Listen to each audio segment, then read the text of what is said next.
I now give the floor to Ms. Izumi Nakamitsu. Thank you, Mr. President. Mr. President, distinguished members of the Security Council, Excellencies, ladies and gentlemen, before I start, I would like to extend my condolences to the families of and the people of Iran following the passing of President Ibrahim Raisi, Foreign Minister Hussein Amir Abdullahian, and other passengers in a tragic helicopter crash yesterday. Almost 27 months have passed since the Russian Federation launched its full-scale invasion of Ukraine in violation of the UN Charter. That represents over 800 days of death, destruction, widespread devastation, and immense suffering for the Ukrainian people. Regrettably, the security situation continues to deteriorate. The escalating attacks on Ukrainian villages, towns, and cities, including, in particular, in the Kharkiv region, have led to more civilian deaths and injuries, as well as massive destruction of civilian infrastructure. Strikes have also been reported inside the Russian Federation, reportedly also resulting in civilian casualties and damage to civilian infrastructure. The continued and intensified attacks against civilians and civilian infrastructure are unacceptable.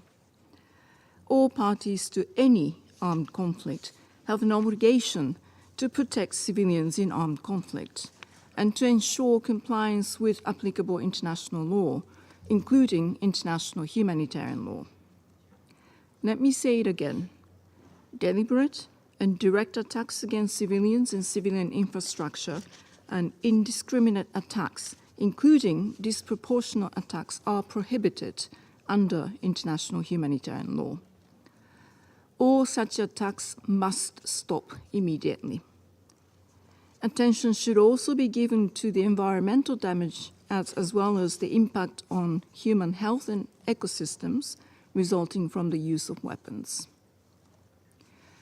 Turning now to the subject of this briefing, over the last months, the provision of military assistance and transfers of arms and ammunition to the Ukrainian armed forces have continued. Much of the information from governments about their transfers of weapon systems and ammunition to Ukraine is available through open sources. These transfers have reportedly included heavy conventional weapons such as battle tanks, armored combat vehicles, combat aircraft, helicopters, large caliber artillery systems, missile systems and uncrewed combat aerial vehicles, as well as remotely operated munitions, small arms and light weapons and their ammunition. There have also been reports of states transferring or planning to transfer weapons such as uncrewed aerial vehicles, ballistic missiles and ammunition to the Russian armed forces, and that these weapons have been used in Ukraine. I reiterate that any transfer of weapons and ammunition must take place within the applicable international legal framework, including, of course, relevant Security Council resolutions. Reports related to the transfer and use of anti-personnel mines and cluster munitions in Ukraine are deeply concerning. There must be an immediate end to the use of these inherently indiscriminate weapons, which have a devastating and long-lasting humanitarian impact on civilians. Ukraine is now one of the world's most heavily mine-contaminated countries, and it will require decades of clearance efforts with the support of the international community to make sure communities are safe from the threat of mines. Mr. President, the large-scale influx of arms and ammunition into any armed conflict raises significant concerns for peace and security, including as a result of diversion and proliferation, even after the conflict has ended.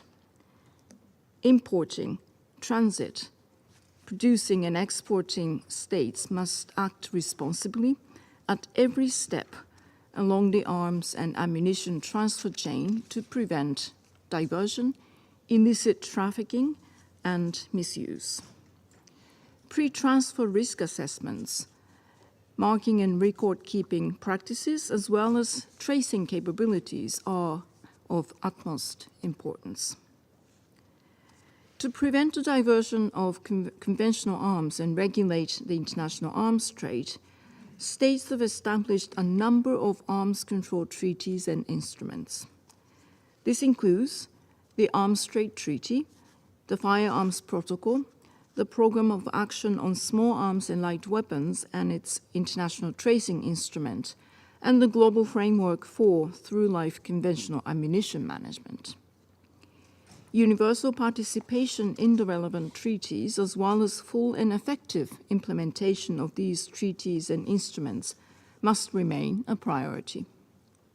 Mr. President, from 24th of February 2022 to 16th of May 2024, the Office of the United Nations High Commissioner for Human Rights has verified that conflict-related violence has killed at least 11,017 civilians and injured 21,445 in Ukraine.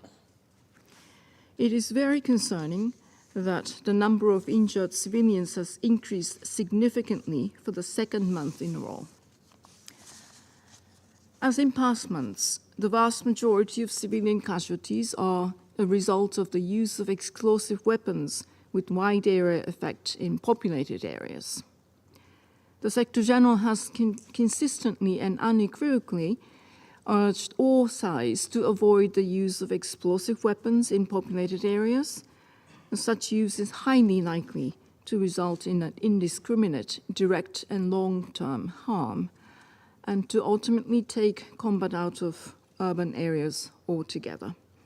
I take this opportunity to refer to the political declaration on strengthening the protection of civilians from the humanitarian consequences arising from the use of explosive weapons in populated areas, adopted in November of 2022.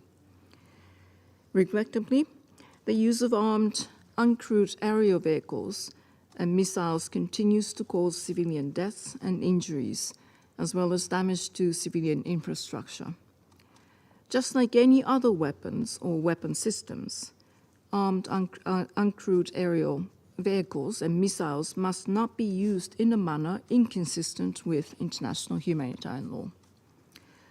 Mr. President, distinguished members of the Security Council, I wish to reiterate the United Nations' commitment to support all meaningful efforts to bring a just and sustainable peace in Ukraine, guided by the United Nations Charter and international law, including relevant General Assembly resolutions. It is time to put an end to this war. I thank you very much for your attention. I thank Ms. Nakamitsu for her important